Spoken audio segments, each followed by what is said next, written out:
జై శ్రీరామ్. 2022 నుంచి 2026 జూన్ వరకు మొత్తం 21 ప్రెడిక్షన్స్ అనేవి ప్రూవ్ అయ్యాయి.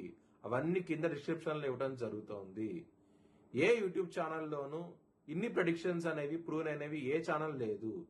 మీరు కనుక నన్ను సంప్రదిస్తే కనుక మీ date of birth, time, place of birth నాకు ఇస్తే కనుక మీ కెరియర్ గురించి, మ్యారేజ్ గురించి, ఫ్యామిలీ గురించి, బిజినెస్ గురించి, హెల్త్ గురించి చెప్పడం జరుగుతుంది. కనుక నన్ను సంప్రదించండి. జై శ్రీరామ్. చనిపోయిన వారికి మాసకము, తద్దినము, సంవత్సరికము చేయబడును. మీరు హెచ్ఎల్ఎన్ జ్యోతిష్యాలను సంప్రదిస్తే కనుక మీకు వివరాలు ఇవ్వటం జరుగుతుంది. మీకు లైవ్ వీడియో కాల్లో ఇవన్నీ చూపించడం జరుగుతుంది. ఇది కృష్ణానది తీరంలో జరుగుతుంది. ఇది కన్యా రాశికి అధిపతి బుధుడు. కన్యా రాశిలో హస్త 4 పాదాలు, చిత్త 2 పాదాలు, ఉత్తర 2, 3, 4 పాదాలు ఉంటాయి. ఈ నక్షత్రం వారందరూ నేను చెప్పే వార ఫలితాలు వర్తిస్తాయి. ఈ వారంలో కన్యా రాశిలో 6వ స్థానంలో రాహు యోగిస్తున్నారు, లాభస్థానంలో గురు యోగిస్తున్నారు, లాభస్థానంలో రవి యోగిస్తున్నారు, లాభస్థానంలో బుధుడు యోగిస్తున్నారు. మీరు కనుక కృష్ణుని ఆరాధిస్తే కనుక ఈ వారంలో చాలా మంచి ఫలితాలు ఉంటాయి.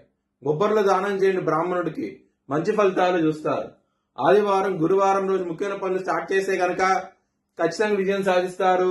మంగళవారం రోజు ముఖ్యమైన పనులు స్టార్ట్ చేయకండి, ఇబ్బంది పడే అవకాశం అయితే ఉంటది. కన్యా రాశి వారికి 2వ స్థానంలో శుక్రుడు నీచంలో ఉన్నారు. కుజుడు యొక్క దృష్టి 4వ దృష్టి శుక్రుడి మీద, 7వ దృష్టి అయిన శని దృష్టి శుక్రుడి మీద పడుతోంది. ఈ విధంగా గ్రహిస్తున్నది కాబట్టి కుటుంబ పరంగా సమస్యలు అయితే ఉంటాయి, ధనపరంగా సమస్యలు అయితే ఉంటాయి. చాలా జాగ్రత్తగా అయితే ఉండండి. కోర్టు కేసు లాంటి విషయాల్లో వ్యతిరేక తీర్పు వచ్చే అవకాశం ఉంటుంది. చాలా జాగ్రత్తగా అయితే ఉండండి. శత్రువులతో మరీ ముఖ్యంగా జాగ్రత్తగా అయితే ఉండండి. నారాయణ కవచం చదువుకోండి, చాలా చాలా మంచి ఫలితాలు ఉంటాయి. కుటుంబంలో కొంచెం జాగ్రత్త అంటూ ఎక్కువ తీసుకోండి.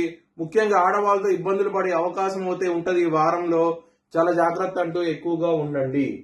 బిజినెస్ పరంగా పెట్టుబడిని తగ్గించి పెట్టుకోండి, మంచి ఫలితాలు వచ్చే అవకాశం అయితే ఎక్కువగా ఉంటది. మ్యారేజ్ పరంగా బ్యాడ్ టైం నడుస్తుంది, చాలా జాగ్రత్తగా అయితే ఉండండి. శని 7వ స్థానం ఉన్నప్పుడు ఖచ్చితంగా సమస్యలు అయితే ఉంటాయి, చాలా జాగ్రత్తగా అయితే ఉండండి. కెరియర్ పరంగా మాత్రం చాలా బాగుంటది. దశమాధిపతి లాభస్థానంలో ఉంటాము, గురుతో కలిసి ఉంటాము. చాలా చాలా పాజిటివ్ డెవలప్మెంట్స్ వచ్చే అవకాశం అయితే ఉంటది. చాలా సంతోషంగా అయితే ఉంటారు. మీ భవిష్యత్ వివరాల కోసమై హెచ్ఎల్ఎన్ జ్యోతిష్యాలను సంప్రదించండి. Please like, share and subscribe my channel.